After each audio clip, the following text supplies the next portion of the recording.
میرے دوستو، جب بھی ہم سے کوئی گناہ ہو جائے تو اللہ تبارک و تعالیٰ سے معافی مانگ لے۔ وہ آج معاف کرنے کے لیے تیار ہے، وہ تو ہم آج معاف کروانے کے لیے تیار نہیں ہے، وہ تو معاف کرنے کے لیے تیار ہے۔ حضرت ابراہیم بن ادہم رحمہ اللہ کے پاس ایک نوجوان شخص حاضر ہوا اور اس نے عرض کیا، حضرت میں گناہ نہیں چھوڑ سکتا، مگر آپ کو ایسا طریقہ بتلا دے جس میں گناہ بھی کر لوں اور سزا سے بھی بچ جاؤں۔ حضرت والے اللہ والے فوراً منہ پر تھپڑ تو نہیں مارتے بلکہ حکمت عملی سے کام لیتے ہیں۔ چنانچہ حضرت نے فرمایا، بھائی میں تمہیں چند تجاویز بتاتا ہوں۔ نمبر 1، جب تم گناہ کرو تو کسی ایسی جگہ جا کر گناہ کر لیا کرو جہاں اللہ تعالیٰ تمہیں نہ دیکھتے ہو۔ اس نے کہا، حضرت یہ کیسے ہو سکتا ہے کہ میں ایسی جگہ گناہ کروں یہاں جہاں اللہ تعالیٰ نہ دیکھتے ہو؟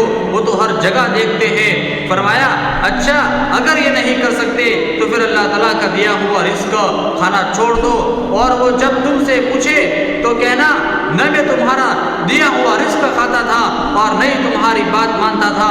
اس نے کہا، میں کیسے کر سکتا ہوں کہ اللہ تعالیٰ کا دیا ہوا رزق کھانا چھوڑ دوں؟ حضرت فرمانے لگے، اچھا اور ایک صورت میں تمہیں بتاتا ہوں، اور آسمان اللہ تعالیٰ کی سلطنت، زمین اور آسمان اللہ تعالیٰ کی سلطنت ہے، تم اس کی سلطنت سے باہر نکل کر گناہ کر لیا کرو۔ اس نے کہا، میں زمین اور آسمان سے باہر کیسے نکل سکتا ہوں؟ فرمانے لگے، اچھا جب تمہاری موت کا وقت آ جائے، جب تمہاری موت کا وقت آئے تو ملک الموت سے کہنا کہ ابھی تھوڑی دیر انتظار کر لیا کرے، مجھے توبہ کرنے دے۔ اس نے کہا، حضرت اذا جاء اجلهم لا يستأخرون ساعة ولا يستقدمون، جب موت آ جاتی ہے تو پھر نہ وہ ایک لمحہ آگے ہوتی ہے اور نہ ایک لمحہ پیچھے، ولا يستطيعون توصية ولا الى اهلهم يرجعون، نہ وصیت کر سکتے ہیں اور نہ اپنے اہل خانہ کی طرف لوٹ سکتے ہیں۔